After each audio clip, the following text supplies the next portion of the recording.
Hi guys, it's Anna again. Gonna do a sew along today, and the pattern I'm using is from Sally UnderOrange. She's a great pattern maker and fellow YouTube creator.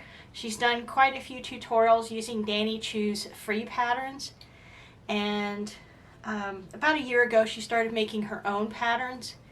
We've actually tested for each other, pattern tested, and she recently did a faux wrap skirt, or excuse me, she recently did a faux wrap dress pattern, and I was really enjoying kind of the retro look to it, and I went ahead and purchased her pattern from her.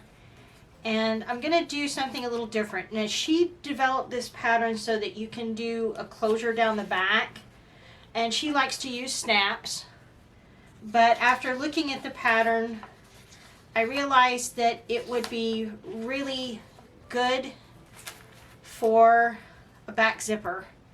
And I'm going to modify the pattern a little bit so that I can put the zipper in the back, a hook and eye at the top, and also see if there's a way that with the back zipper we can still have that small opening for the stand if we decide to use that when we're posing the doll. So for our first steps, purchased the pattern, downloaded it, and she does have some really nice instructions with photos. I tend to use sketches like my old vintage patterns that I have, but she's got all the steps down here. And I went ahead, and because I want to save the paper PDF and I can make notes on it and details, I went ahead and traced the cutting lines and the dart lines on my tissue tracing paper. And usually what I do is I'll actually save these as well, because these are usually good for several uses before they wear out and have to be replaced. So we've got our fabric.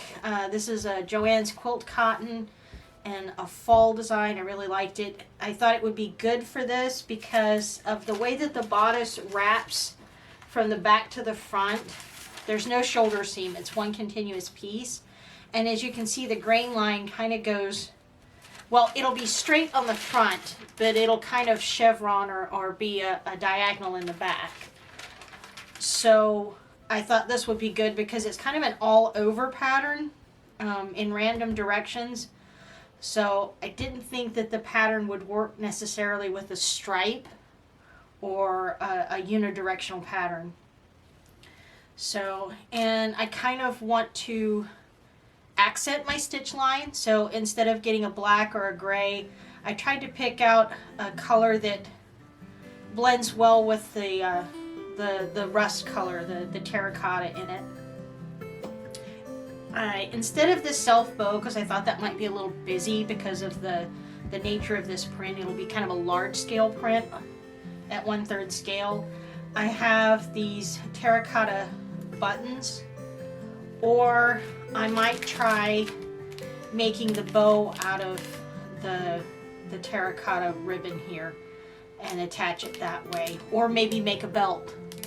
I thought that might be kind of fun for an accent. So the first thing I did was I washed my fabric on hot water, as hot as my machine would do, and then I dried it on high heat. And I did that because this is 100% cotton, so we expect some shrinkage.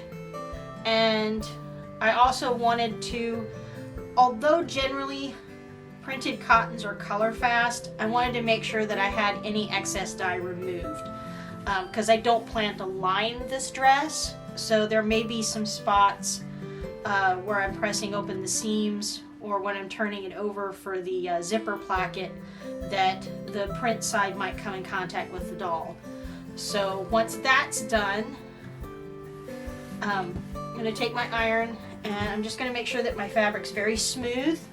There's no sizing in the fabric anymore, so it does have wrinkles and kind of puckers and things like that. And I want to try to go along the direction of the selvage edge and then across, because that's also going to kind of help me straighten out the grain of the fabric, so I don't have to worry about accidentally cutting on a bias or off the grain when I cut my pieces. So, and there's no pieces on her pattern that are cut on the fold, but I find that this is a really nice way to get a good centered fold. If I did have a piece that I needed to catch or cut on that folded edge, and my fabric grain will be straight and true. And I'm going to flip this over. I'm using a felt quilter's pad. I really like this. It holds steam well, and it kind of radiates the heat back, but it doesn't get so hot that I'm liable to burn myself. And I have this little, this is actually a travel iron called Steam Fast, but I've never used it with water in it. I usually prefer to use a mister bottle if I need to add steam. But I find that this is very convenient when I'm sewing. I am a press-as-you-go sewer. I firmly believe in pressing hems before you stitch them, and pressing open seams where you need to. If the seam needs to be opened up or flat before I sew the next seam. I find I get a cleaner finish and a more professional end result if I press as I go. And with this size and my little silicone mat, I find it's very convenient to have it kind of off to the side while I'm working. So I'm going to turn this off. I'm going to put this over here to let it cool so it doesn't burn anything. My sewing table has an outlet plug underneath, so I can plug and have my sewing machine and serger and my iron all on that same safety strip, which makes it very convenient. I'm going to go ahead and reset this because I need to place and pin out my fabric.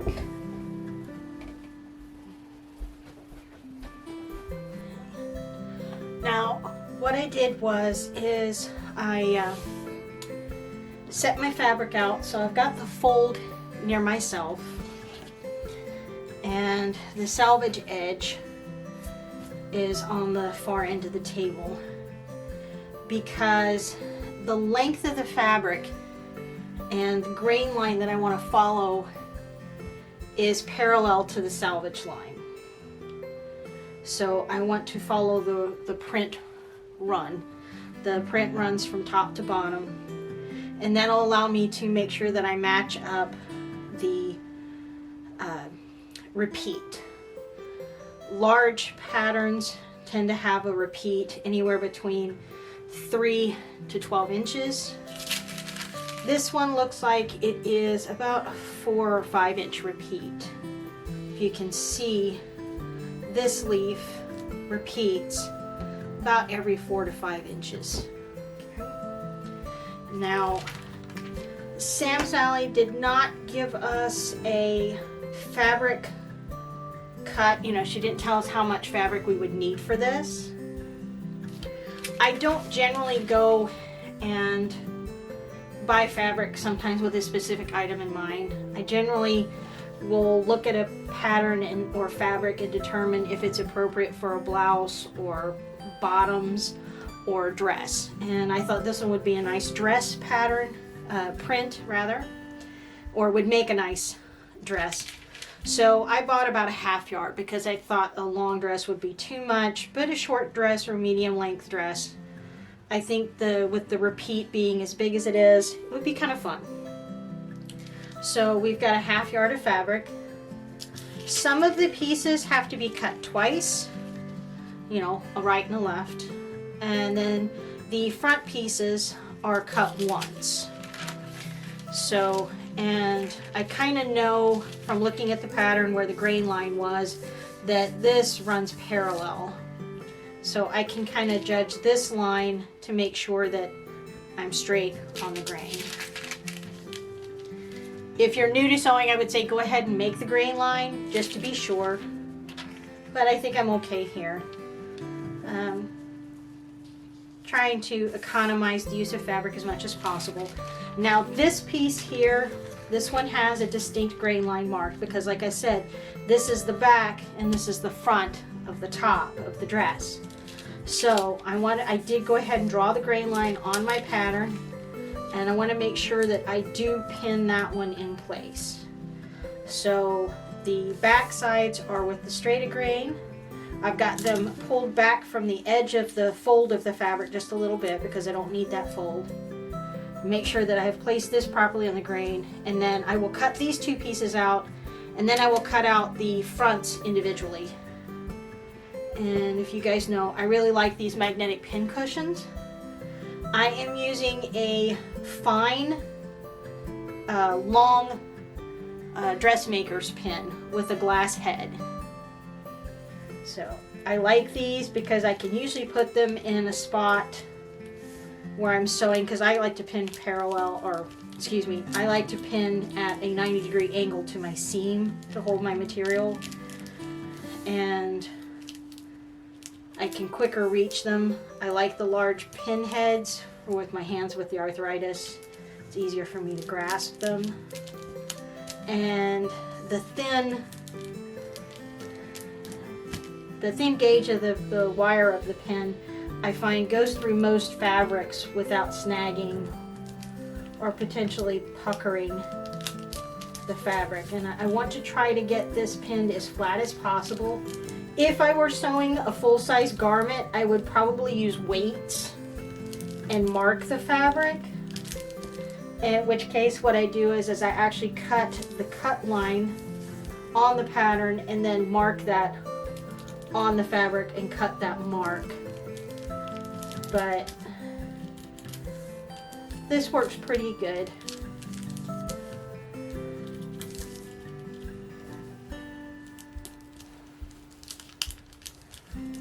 I don't expect this dress will have too much ease. It looks like it fits pretty close to the body. So my big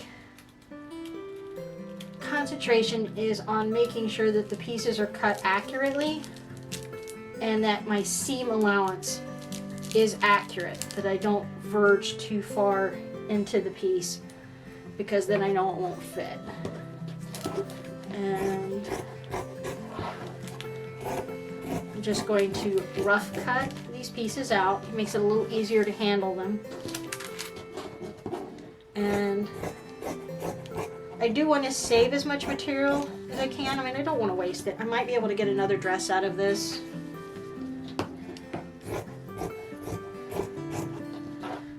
It's too much of a novelty print, I think, for me to make several wardrobe pieces out of it. But who knows? I might make one for later to maybe sell. I don't know. It depends. I'm going to go ahead and open this piece out. My iron might still be warm enough. I'm going to kind of try to press out that fold. And remember, this is just cut out once. So I cut my back out toward the top piece of this fabric. And I'm going to go ahead and cut this piece out because we talked about that repeat in the fabric. I think I can cut the two front pieces from the bottom piece of this piece of fabric, but I just want to make sure this print is too large to try to match on the side seams, but I do want to still try to be, I still want that repeat on the same level. So I'm going to look at my material here. This is the bottom of the skirt, this is the waist, and I need to continue this repeat across. I need to pin this piece. I can reuse this fabric because the repeat's quick enough, you know, it's only 5 inches, it's not a very large repeat. So judge, this is the bottom of the back piece. So kind of line that up with my pattern piece and make sure this leaf repeats across. And that's where we're going to pin those two pieces. Like I said, it's too large to worry about trying to pin so that the pattern continues seamlessly across, but I don't want a big leaf high on the back side and low on the front side. That might be rather noticeable. And I kind of did it without saying anything, but on a very large repeat like this, if there's a very predominant feature of the design, in this case I think the very light colored leaves stand out more from the background. I want to make sure that I haven't placed this so that they're unfortunate in the finished garment.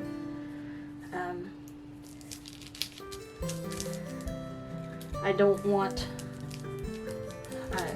one of the large leaves over the crotch, or one of, white leaves centered on either side of the bust.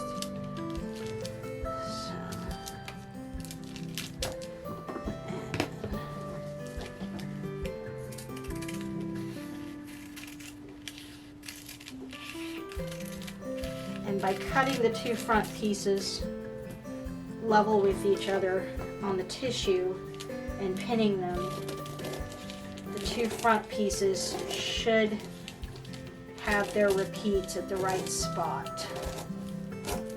I'm not going to have a large palm leaf down here on one side and up here on the other.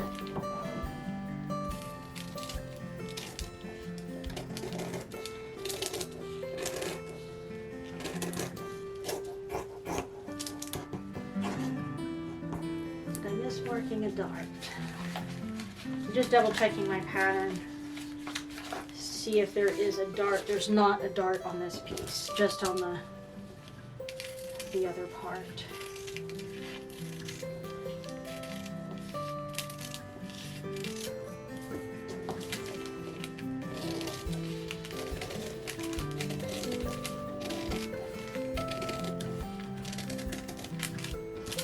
Now, if you've watched any of our Sewing 101 tutorials, I like to finish the edges of my fabric so that they don't fray on the inside of the dress. For 1/6 scale, typically I will use something like fray check or fray block.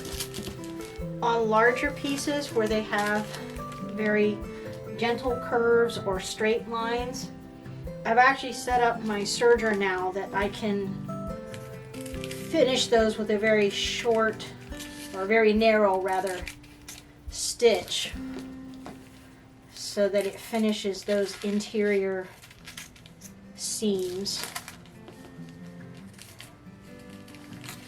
On full-size clothing, you usually have a 5/8 inch seam allowance. That's pretty standard. Vintage patterns sometimes will be a 1/2 inch. And I've even seen some modern patterns, or patterns from like Butterick, that have 3/8 of an inch seam, which is just over 1/4 inch.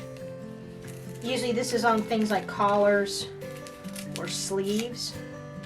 But with a full-size garment and a 5/8 inch seam, you have a lot more options for finishing your seams. You can do a French seam, you can do a lap seam, you can do an enclosed seam. Unfortunately, when you scale down to maintain the lines of the garment, you usually have to scale down the seam allowance, which means you're dealing with between 1/4 to 1/8 of an inch. So you don't have as many options for enclosing seams or creating French seams. So I kind of look at my patterns, I look at her instructions, the step-by-step, and to see which seams I can serge, which ones I can't. If I can't serge them, I have a couple of options. I have the fray check, and sometimes I can also use my pinking shears. When you cut the cotton with the pinking shears, it creates a pinked edge, but this doesn't fray as much because they're like little tiny bias cuts. So, but I have that option, and usually I wait until after the seam has been sewn, and then I will go back and I will pink that edge before I go to the next step.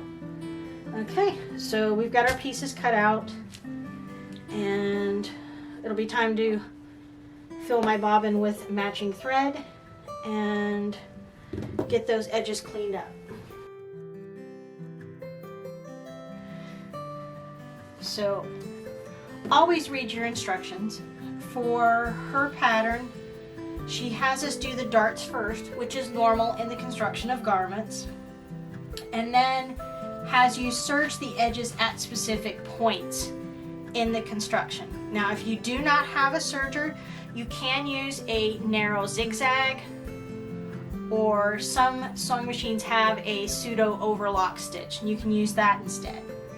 Okay, so what I have done is I have a small hole punch, and I've marked some of the spots, like the ends of the darts and where the sleeve, the slit, and I've added one because we're putting a zipper in the back of ours. So I kind of gauged how long my zipper is and roughly where I want my zipper to end. And I don't think I'm going to take it all the way up. I think I'm going to put a decorative hook and eye at the top and the back. So, but to mark our darts, you want to make sure that you have your pattern. There's no dart on this one. So we're going to start with the skirt front.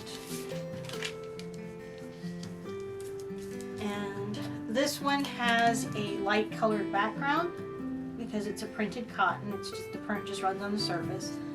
I'm marking the end of the dart, and then I am marking the top of the dart.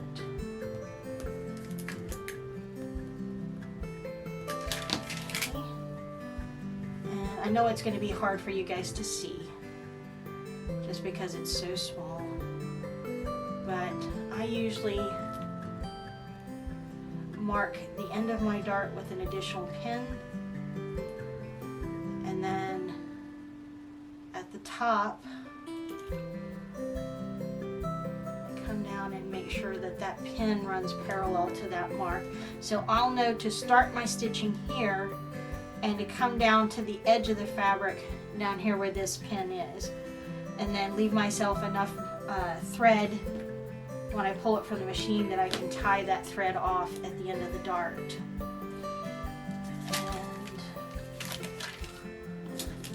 And we have a dart on each side of the back.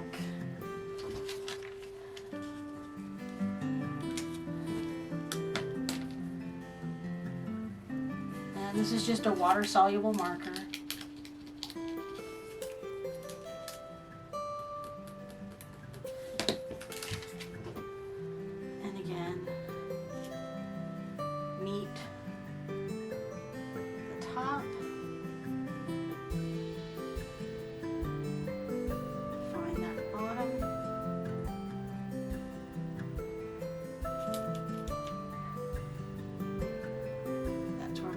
Terminates.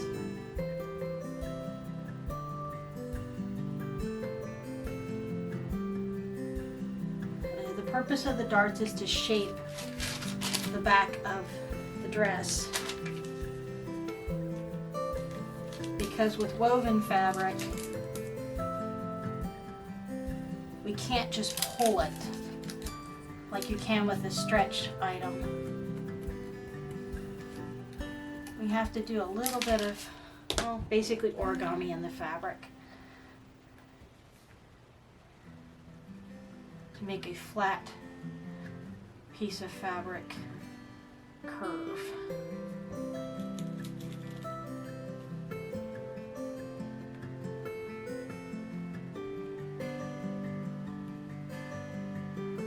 Okay, there's our skirt back. Now for the front, we have 2 darts, one at the waist and one at the bust. I'm going to mark them, but I will be sewing them separately. And kind of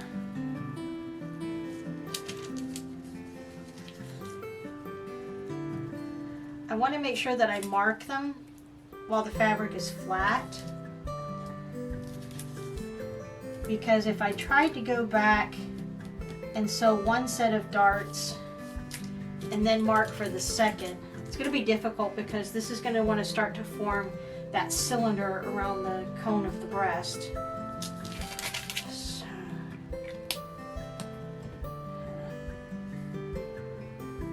So I want the marks there, but I'm just going to pin the first dart.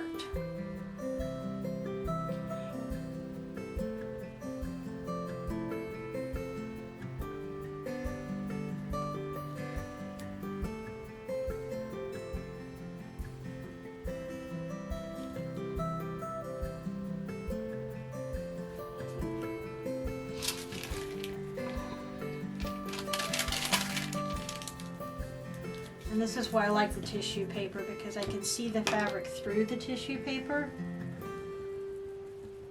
And I can see all the markings on my pattern.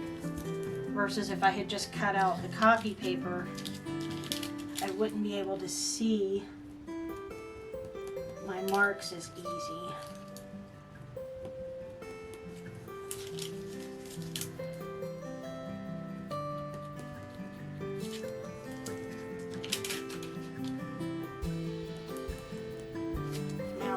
If I wanted, it would be quite easy to line this dress. Basically, I would cut out all the same pieces, but the darts would be done different. You would have to reverse the front pieces if your lining has a right side and a wrong side.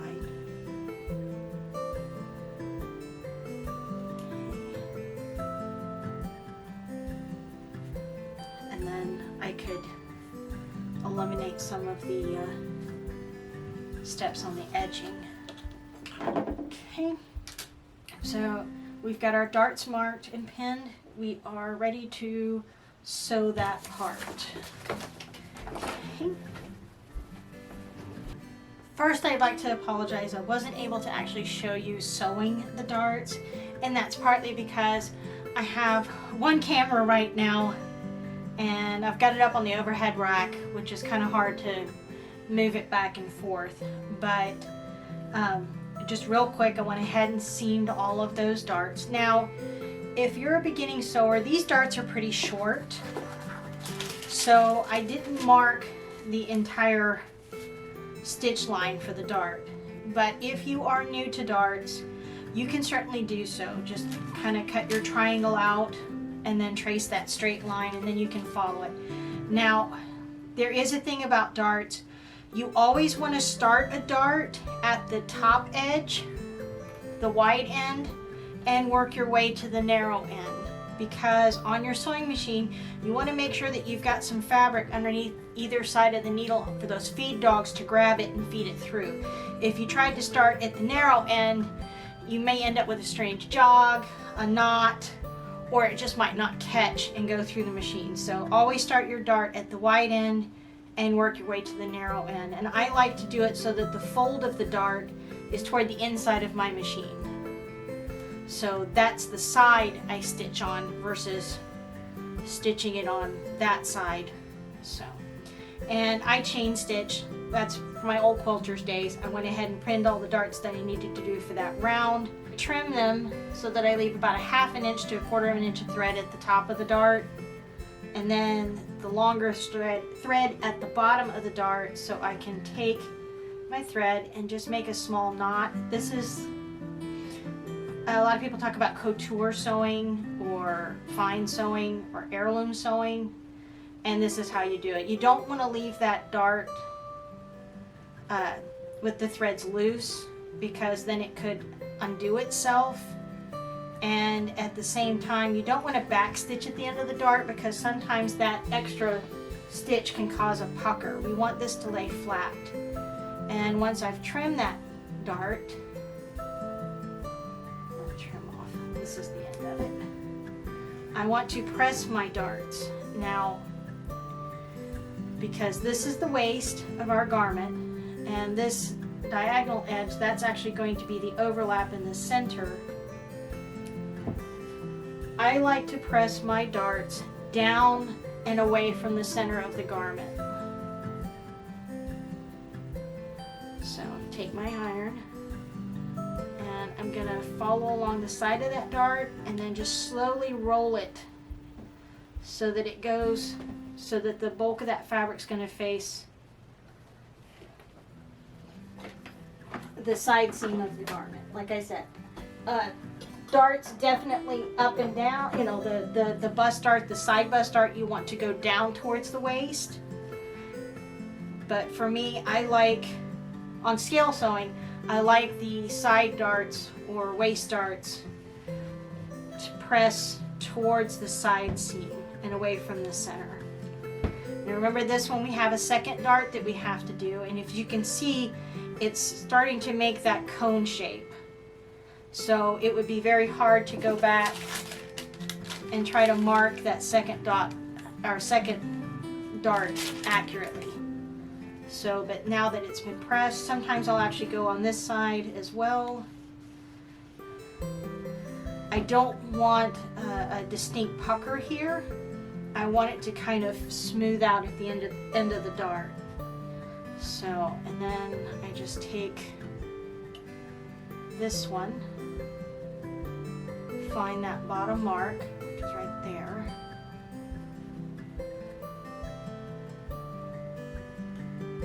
and then pin so that my pin goes to that point.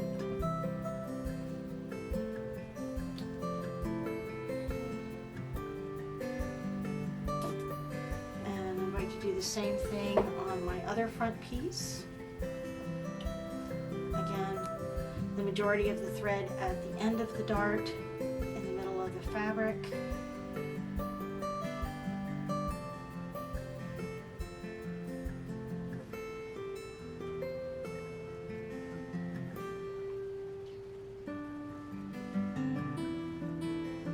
And I leave a good 1/2 inch. Just in case. I don't want to cut too close to that knot, because the ends of the thread, as I'm manipulating the pattern pieces, it might come undone, and then my dart could start to come undone as well.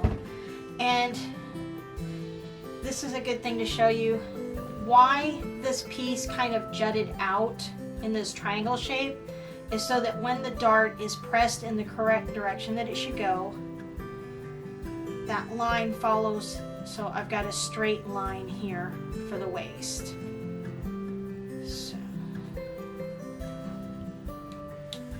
and again, hit it from this side. Don't want a wrinkle or a pucker at the top of the dart. I want it to try to be smooth. Okay, and then I can pin the side bust dart.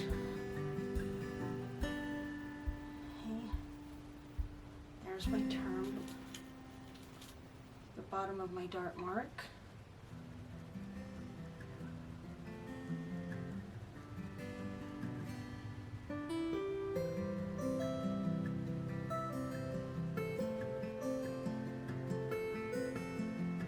Okay, there we go. And the top of the dart marks are matching. So I'm ready to sew those 2 darts. Only one of the front pieces of the skirt has a dart. So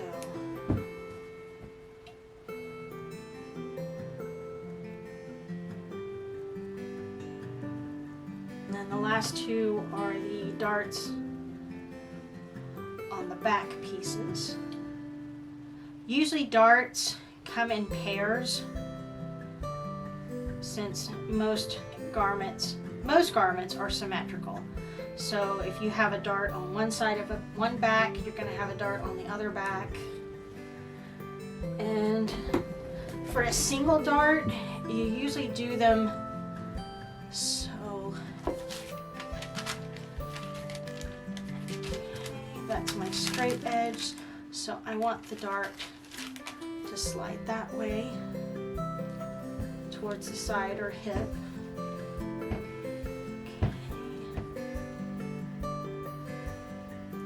But usually the darts in the back or darts at the waist and the front are going to be somewhere in between the center front line or center back line and the side or hip. But the nice part about garment construction is that can vary for stylistic or for the purposes of the line of the garment. 1940s, they really loved dart manipulation to get that silhouette, that narrow tailored silhouette, and it's a lot of fun to work with.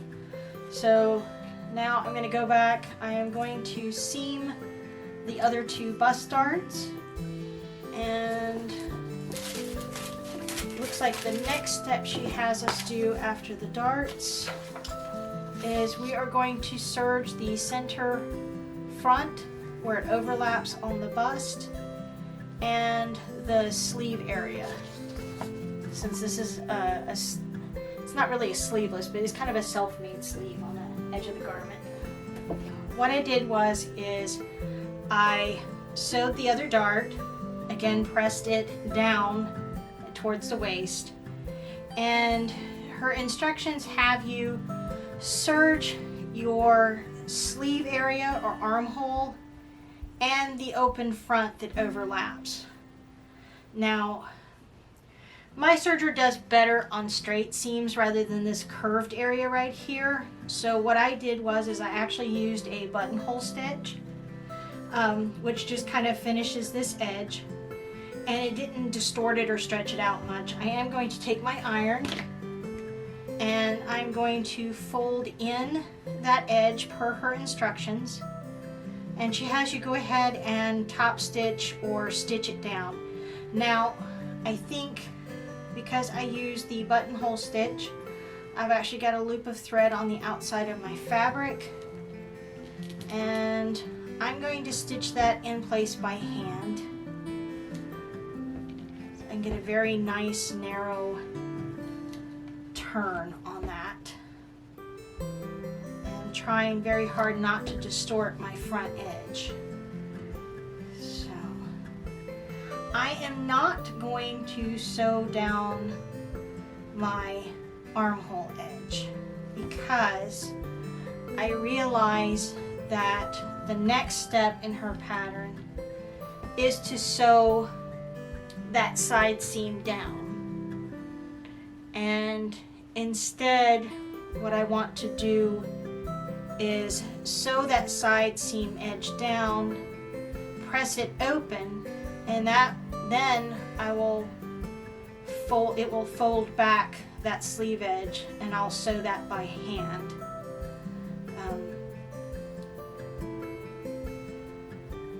So I think that will work with what I intend to do.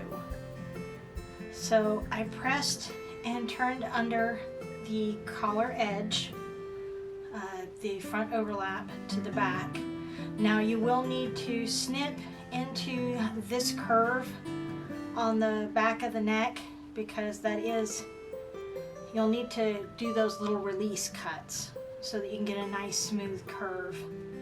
And I did not turn over the sleeve or armhole edge, but I did do my side seam and a little back stitch at the top. And I am going to use my pressing pad, and I'm going to press the seam open.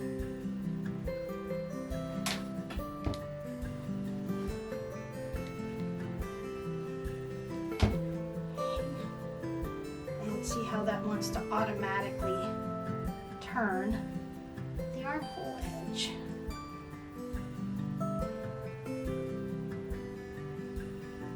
Now please guys, this does not mean that there are any errors in her pattern. I just decided to do it this way. I'm also going to hand sew the armhole edge with a dark brown thread. So otherwise, if you're not hand stitching, then you'll want to do it the way that Sam Sally has you do it. And I think this would be very easy to make a lined dress, or even just line the top so it has some self facings. So I think that would be very easy. Kind of smoothing out that edge so I don't have any puckers.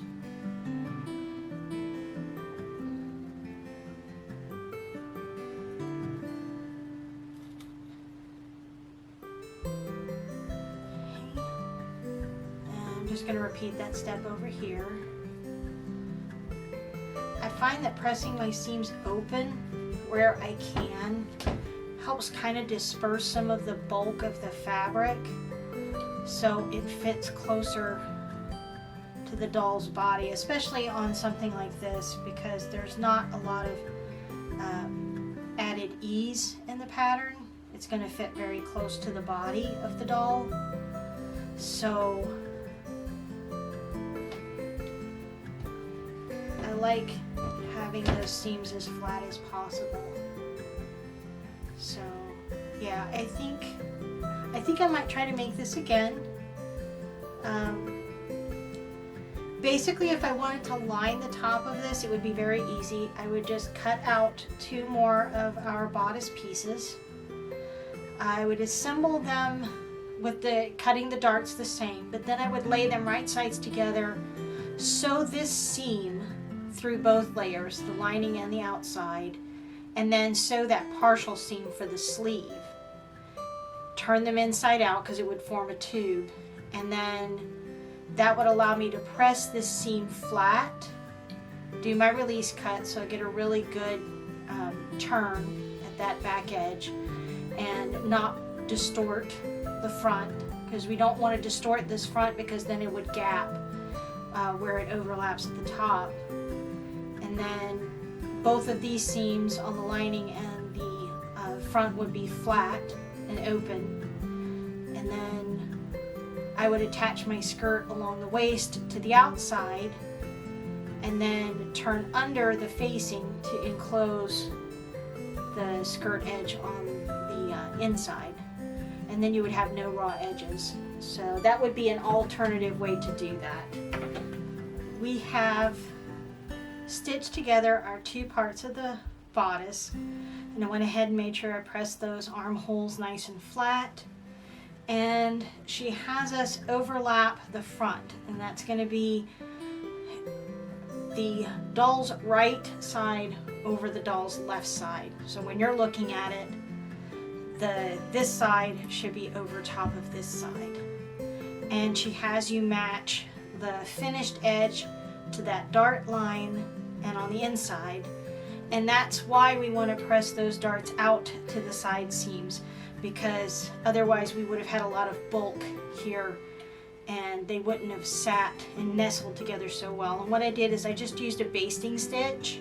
There's no knot in that thread. It's just to hold it temporarily together so that I can work on the skirt part now. And for our skirt part, it actually looks like she has a switch over to the bow, but I'm not making the bow, so I'm going to skip over those steps. We're going to go back to our skirt, and she does have us serge the edges of all of our skirt pieces, which I have done on my serger because I can do a gentle outside curve fairly well on my serger versus an inside curve. An overlock machine is kind of new to me, and I'm trying to use it more and more often, but the foot on it, I can't really see where I'm sewing, so I have a lot more confidence working on full-size garments on my serger, just because the curves tend to be more sloping, and even on like an armhole or that, the curve tends to be a lot wider and longer, so it's easier for me to move material through it versus trying to use a very sharp turn on that serging machine. Okay, so I went ahead and I pressed out because sometimes the serger kind of wants to distort the edges of my pieces, so I'm just making sure that they're really good and flat.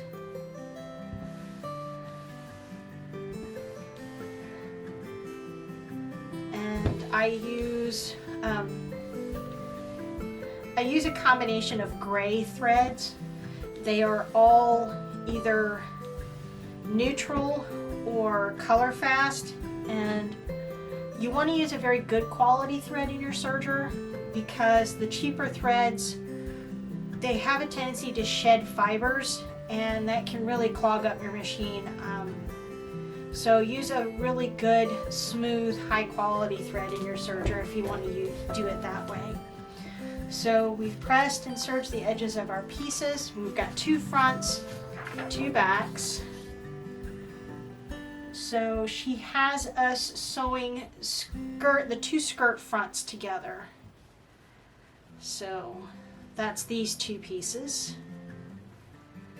And they should go together like that. And our pattern piece had a notch marked, so we are sewing down to that line. So we're going to meet these right sides to right sides, pin them together. I'm going to mark the end of that stitching. And I use my little hole punch, so. And that's where our stitching terminates. Try to get these as even as possible. And I usually just put a pin there. And it is a slight curve on the front there. Basically, we have a dart in the wider piece. This slight curve on this side, that seam, is where a dart would have been. So we need to sew that, and then we are adding our back pieces to either side of this. So what I'm going to do is, because I've just got the one camera today and it's kind of hard, I have to climb a ladder to get it down, I'm going to go ahead and sew this seam. She has us press it open and then top stitch it, which I'm going to do just like I did with this. I'm going to press it and then stitch it by hand, see if I can't get some of that to kind of hide. And then I'm going to go ahead and stitch the 2 backs at the side at the hip. So then we'll have one continuous skirt piece that will be open in the back. Okay. So I sewed or stitched the slit that's supposed to be the overlap for the dress, and I need to press that seam open, and I want to press the seam allowance back all the way down. That's going to make the finished edge. I added my 2 backs at the side seam, and again I want to press those seams open.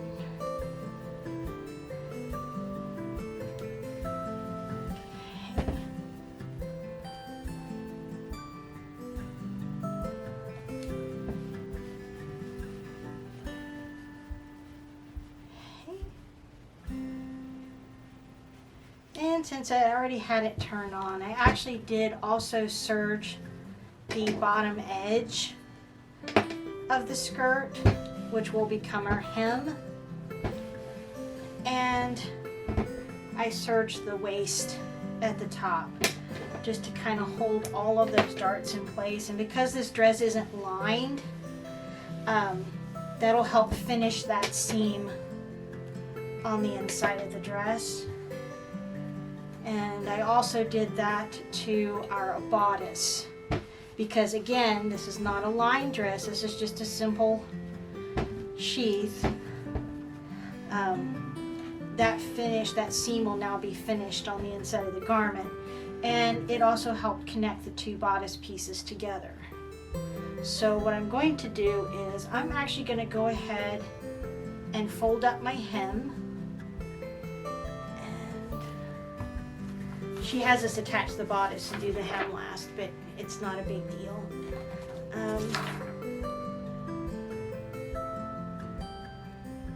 She has you overlap the back and stitch. We're going to do the zipper. That's where a lot of our differences will come in. So she had you fold up a 1/4 inch, so that's good. I've got that serged edge. Now what I want to do is I want to fold up the bottom edge first when I get close to that slit, and then I want to fold that slit back again. That's going to give me a cleaner corner on that hem since that's on the front. Trim any loose threads out of here. And because nearly every serged edge is crossed by another edge or stitched edge, I don't feel that I need to come in here and seal the ends of the serging. They'll be captured in that center back seam.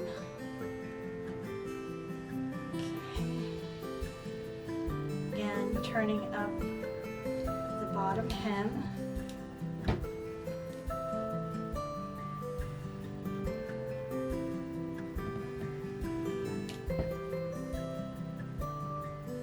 If you've done any quilting, you become intimately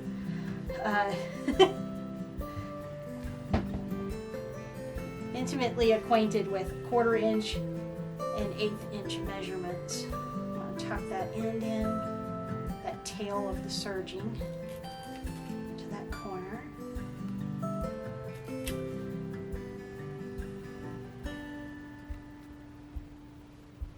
And I'm going to use the same thread and that same little whip stitch just to keep this hem, this finished edge in place. After I stitch that, I'm going to stitch it to my bodice, and we want to make a note here on our pattern. She says pin the skirt to the bodice, match up the side seams and front darts. Bodice should be a 1/2 inch longer at the center back than the skirt. So in other words, when I pin this to the waist of my dress, I should have a 1/2 inch more than I have skirt, so it should extend out a bit. So I know to expect that. So we'll just match up, well, we'll match it up this way, right sides together, and then pin it. And I'll go ahead and sew that before I come back to camera, because again, I have to keep opening the serger, or my sewing machine actually sits underneath a panel. So it's under the desk surface. So, but that's a lot easier than moving the camera back and forth. So I will see you guys when the bodice is attached. And then that's where we're going to differ from this pattern, because she has you fold the backs in to create an overlap with snaps.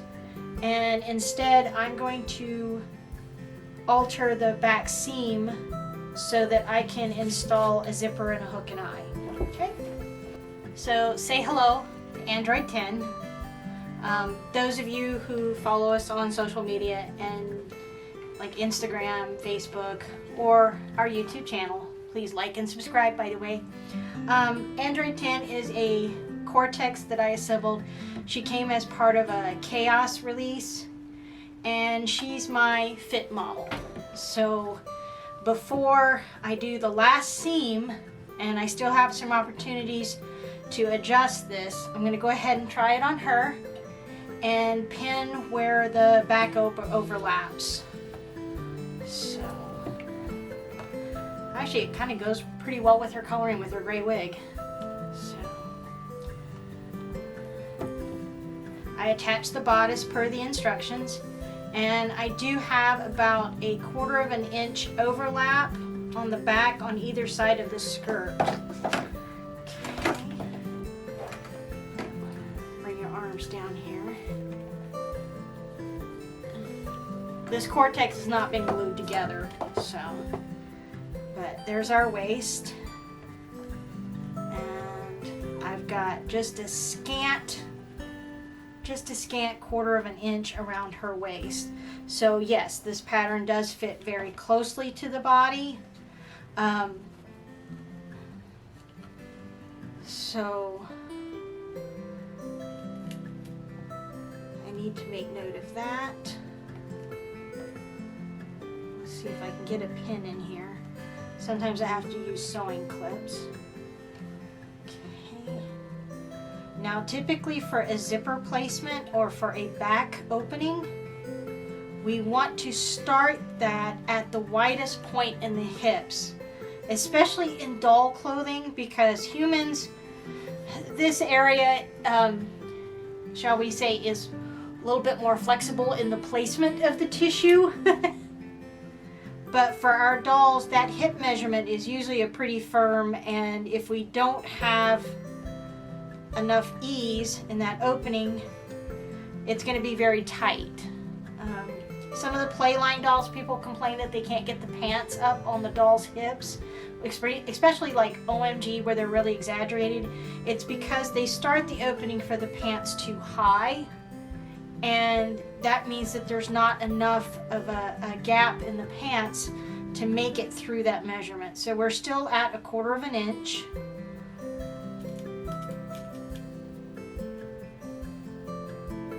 And we're going to go all the way down to the hem. I think her pattern originally, it was supposed to be a 1/2 inch,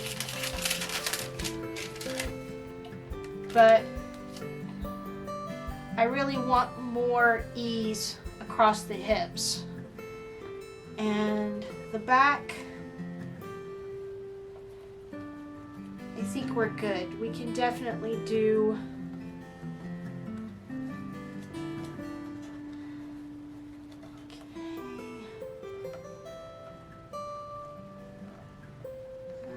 say maybe not necessarily a full 1/2 inch, but maybe 3/8 of an inch.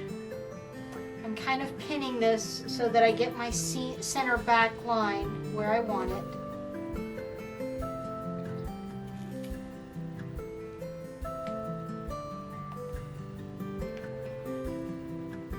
Now, ease in garments is definitely one of those things that the designer of the pattern or the garment decides. But if you've been sewing for a while, you kind of learn where you can adjust for ease. So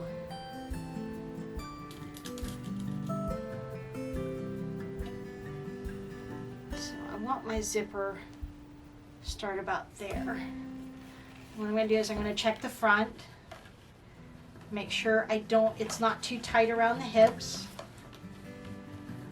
And I just put a tack stitch to hold that together, but it looks like it won't need a tack stitch in the finished garment. Looks like we did pretty good with our darts, our placement and measurement of our darts. So, and that's pretty much how the garment will look like when it's finished.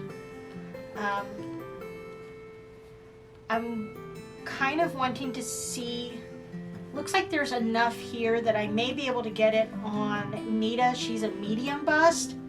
I may need to come back on Nita and put a tack stitch just to hold it there, because that medium bust is going to pull it out more side to side.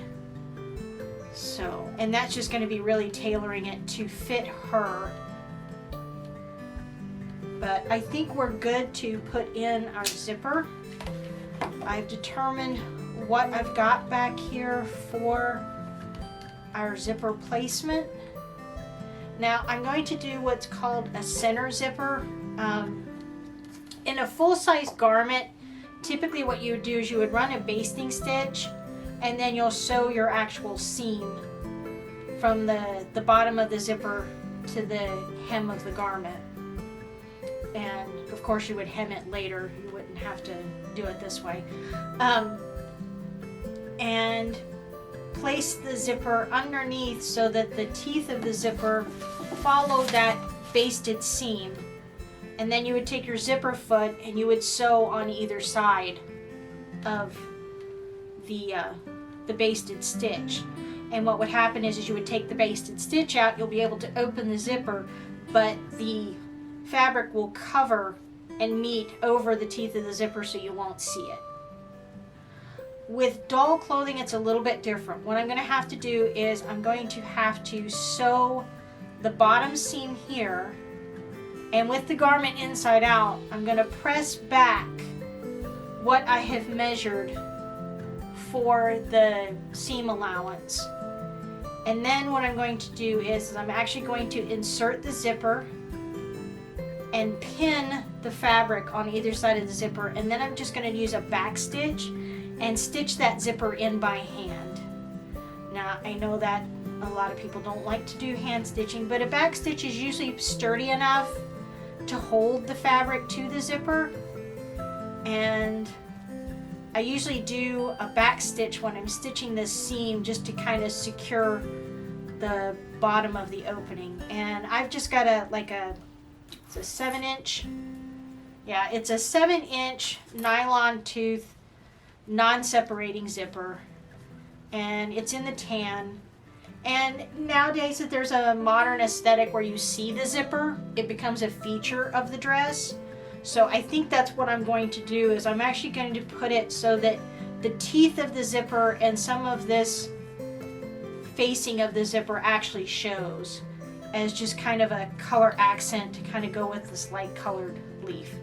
So I'm going to go ahead, unpin this. I'm going to, before I unpin it, I need to know where I need to stop and start my back seam. So while I've got this pin, I'm going to mark either side. So I'll have that mark where the zipper needs to end. And when I sew it in, I will stitch it, and then I will actually kind of try to pull the sides of the zipper away just a little bit. Now this one's really good because it's got these little metal rivets here so that the zipper shouldn't go any farther than that. If you're using a dress zipper, sometimes the teeth go all the way to the end, and usually that's because the ends of the zipper are going to be enclosed in facing, but this dress doesn't have a facing. So, and then I'm going to put a hook and eye at the very top. Her stand is right below the waist, but I'm thinking I'm not going to leave an opening for the stand in the center back seam. Smart dolls can stand on their own, so I think for photography purposes it'll be fine. And she'll be standing in this dress. I don't really think there's enough ease for her to bend completely. What I may do is, because I have done some alterations, I may add just a little bit more ease in the waist and the hips in any future dresses I make from this pattern. So, but that's why we make muslins. If it's a new pattern, I always say make it from an inexpensive material so that you can kind of figure out the kinks and quirks. And like I said, for me, the extra ease, that's a personal preference. That's not, that's not anything on the pattern designer. That's just my own personal preference. I prefer a little bit more garment ease, which basically means a little bit more room in the garment. Okay, so next you'll see me, the zipper should be in here, the hook and eye, and we'll go ahead and we'll do some 360 of the finished dress on the doll. Okay.